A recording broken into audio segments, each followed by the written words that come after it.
ಮೂರನೇದು ಇವತ್ತು ರಾಮನಗರ ಜಿಲ್ಲೆ ಬಗ್ಗೆ ಯಾಕೆ ಮಾನ್ಯ ಡಿ ಕೆ ಶಿವಕುಮಾರ್ ಅವರು ರಾಜ್ಯದ ಉಪಮುಖ್ಯಮಂತ್ರಿಗಳು ಅನ್ನೋದನ್ನು ಕೂಡ ಮರೆತು ಒಂದು ರಿಯಲ್ ಎಸ್ಟೇಟ್ ಏಜೆಂಟ್ ಆಗಿ ವರ್ತನೆ ಮಾಡ್ತಾ ಇದ್ದಾರೆ ಅಂತೇಳಿ ಇವತ್ತು ರಾಮನಗರ ಜಿಲ್ಲೆಯವರು ಕೂಡ ಪ್ರಶ್ನೆ ಮಾಡ್ತಾ ಇದ್ದಾರೆ, ರಾಜ್ಯದ ಜನನು ಕೂಡ ಪ್ರಶ್ನೆ ಮಾಡ್ತಾ ಇದ್ದಾರೆ. ಅಥವಾ ಡಿ ಕೆ ಶಿವಕುಮಾರ್ ಅವರಿಗೆ ರಾಮನಗರ ಅಂಥೇಳಿ ಕೀಳರಿಮೆ ಏನಾರ ಇದೆಯಾ? ಹಾಗಾದ್ರೆ ರಾಮನಗರ ಅಂತ ಹೇಳಿದಕ್ಕೆ ಅವ್ರಿಗೆ ಕೀಳರಿಮೆ ಇದೆಯಾ? ಅಥವಾ ರಾಮನಗರಕ್ಕೆ ಅಥವಾ ಬೆಂಗಳೂರು ದಕ್ಷಿಣ ಅಂತೇಳಿ ಹೆಸರು ಸೇರಿಸದೆ ಹೋದರೆ ಅಭಿವೃದ್ಧಿನೇ ಆಗಲ್ವಾ? ಆ ತೀರ್ಮಾನಕ್ಕೆ ಯಾಕೆ ಬಂದರು ಡಿ ಕೆ ಶಿವಕುಮಾರ್ ಅವರು?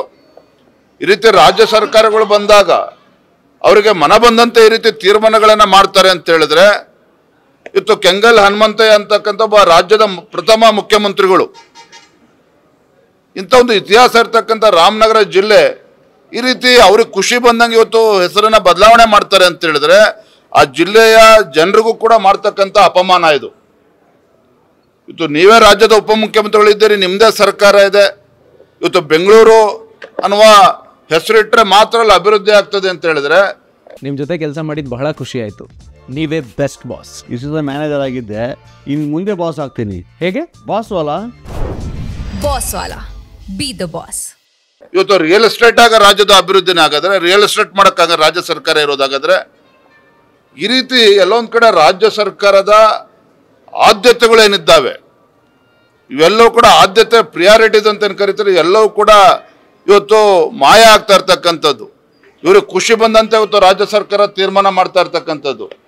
ಒಂದು ಕಡೆ ರಾಜ್ಯ ಸರ್ಕಾರ ಮುಖ್ಯಮಂತ್ರಿಗಳು ಕೇಂದ್ರ ಸರ್ಕಾರದ ವಿರೋಧಿ ಧೋರಣೆಯನ್ನು ತಳೆದಿದ್ದಾರೆ. ನಾನು ಮೊನ್ನೆ ದಿನ ಪತ್ರಿಕೆ ಓದ್ತಾ ಇದ್ದೆ, ಜಮ್ಮು ಕಾಶ್ಮೀರದ ಮುಖ್ಯಮಂತ್ರಿಗಳು ಫರೂಕ್ ಅಬ್ದುಲ್ಲಾ ಅವರು ಶ್ಲಾಘನೆ ಮಾಡಿದ್ದಾರೆ. ಕೇಂದ್ರ ಸರ್ಕಾರ ನರೇಂದ್ರ ಮೋದಿಜಿಯವರು ಹಣಕಾಸಿನ ಸಚಿವರ ಬೆಂಬಲದಿಂದ ಜಮ್ಮು ಕಾಶ್ಮೀರದಲ್ಲಿ ಇವತ್ತು ಆರ್ಥಿಕವಾಗಿ ನಮಗೆ ಬಲವನ್ನು ತುಂಬುತ್ತಾ ಇದ್ದಾರೆ, ಸಾಕಷ್ಟು ಅಭಿವೃದ್ಧಿ ಆಗ್ತಾ ಇದೆ ಅನ್ನೋ ಮಾತನ್ನ ಸ್ವತಃ ಜಮ್ಮು ಕಾಶ್ಮೀರದ ಮುಖ್ಯಮಂತ್ರಿಗಳು ಫರೂಕ್ ಅಬ್ದುಲ್ಲಾ ಅವರು ಒಮರ್ ಅಬ್ದುಲ್ಲಾ ಅವರು ಸದನದಲ್ಲಿ ಮಾತನ್ನು ಹೇಳಿದ್ದಾರೆ. ಆದರೆ ಇಲ್ಲಿ ನಮ್ಮ ರಾಜ್ಯದ ಮುಖ್ಯಮಂತ್ರಿಗಳು ಸಿದ್ದರಾಮಯ್ಯನವರು ಕೇಂದ್ರ ಸರ್ಕಾರವನ್ನ ಟೀಕೆ ಮಾಡೋದು ಬೇಡ ಅಂತ ಹೇಳೋದಿಲ್ಲ, ಆದರೆ ರಾಜ್ಯದ ಅಭಿವೃದ್ಧಿಯ ದೃಷ್ಟಿಯಿಂದ ಒಂದು ಕೇಂದ್ರ ಸರ್ಕಾರ ಜೊತೆ ಹೊಂದ್ಕೊಂಡು ರಾಜ್ಯದ ಅಭಿವೃದ್ಧಿಯ ಬಗ್ಗೆನೂ ಕೂಡ ಚಿಂತನೆ ಮಾಡಬೇಕಾಗಿರ್ತಕ್ಕಂಥದ್ದು ಅವರ ಕರ್ತವ್ಯ ಇದೆ, ರಾಜ್ಯ ಸರ್ಕಾರದ ಕರ್ತವ್ಯ ಇದೆ, ಅದನ್ನ ಮರಿಬಾರದು. ಕೇಂದ್ರ ಸರ್ಕಾರ ಅನುದಾನದಲ್ಲಿ ಇನ್ನೂ ತಾರತಮ್ಯ ಮಾಡ್ತಾ ಇದೆ, ಅದನ್ನ ನಮ್ಮ ರಾಜ್ಯದ ಎಂಪಿಗಳು ಕೇಳಲಿ ಅನ್ನುವಂಥದ್ದು ಕೂಡ ಸಿದ್ದರಾಮಯ್ಯ ನೋಡಿ. ಬರ್ತಕ್ಕಂಥ ಅನುದಾನವನ್ನ ಕೇಂದ್ರ ಸರ್ಕಾರದ ಯೋಜನೆಗಳನ್ನ ಯಾವ ರೀತಿ ತಡೆ ಹಿಡಿತಕ್ಕಂಥ ಕೆಲಸ ರಾಜ್ಯ ಸರ್ಕಾರ ಮಾಡ್ತಾ ಇದೆ ಅದನ್ನು ಕೂಡ ಸದನದಲ್ಲಿ ನಾವು ಮಾತನಾಡ್ತೇವೆ. ಉದಾಹರಣೆಗೆ ಒಂದೇ ಒಂದು ಉದಾಹರಣೆ ಕೊಡ್ತೇನೆ ನಿಮಗೆ.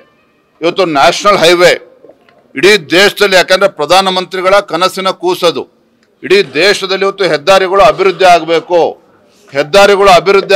ಅಂತ ಹೇಳಿದ್ರೆ ಇವತ್ತು ರಾಜ್ಯದ ಅಭಿವೃದ್ಧಿಗೂ ಕೂಡ ಪೂರಕವಾಗಿರ್ತದೆ. ಇಡೀ ದೇಶದಲ್ಲಿ ಕರ್ನಾಟಕ ರಾಜ್ಯ ಇವತ್ತು ನ್ಯಾಷನಲ್ ಹೈವೇ ಅಭಿವೃದ್ಧಿನಲ್ಲಿ ಬಹಳ ಹಿಂದುಳಿದಿದೆ. ಕಾರಣ ಏನಪ್ಪಾ ಅಂತ ಹೇಳಿದ್ರೆ ರಾಜ್ಯ ಸರ್ಕಾರ ಲ್ಯಾಂಡ್ ಅಕ್ವಿಸಿಷನ್ ವಿಚಾರದಲ್ಲಿ ಆಸಕ್ತಿನ ತೆಗೆದುಕೊಳ್ತಾ ಇಲ್ಲ. Because of the delay in land acquisition ಇವತ್ತು ನಮ್ಮ ರಾಜ್ಯದಲ್ಲಿ ಇವತ್ತು ನ್ಯಾಷನಲ್ ಹೈವೇಗಳು ಕೂಡ ಸಮರ್ಪಕವಾಗಿ ಇವತ್ತು ವೇಗದ ಇದರಲ್ಲಿ ಇವತ್ತು ಅಭಿವೃದ್ಧಿ ಮಾಡೋದಕ್ಕೆ ಸಾಧ್ಯ ಆಗ್ತಾ ಇಲ್ಲ. ಇದು ರಾಜ್ಯ ಸರ್ಕಾರದ ನಡವಳಿಕೆ.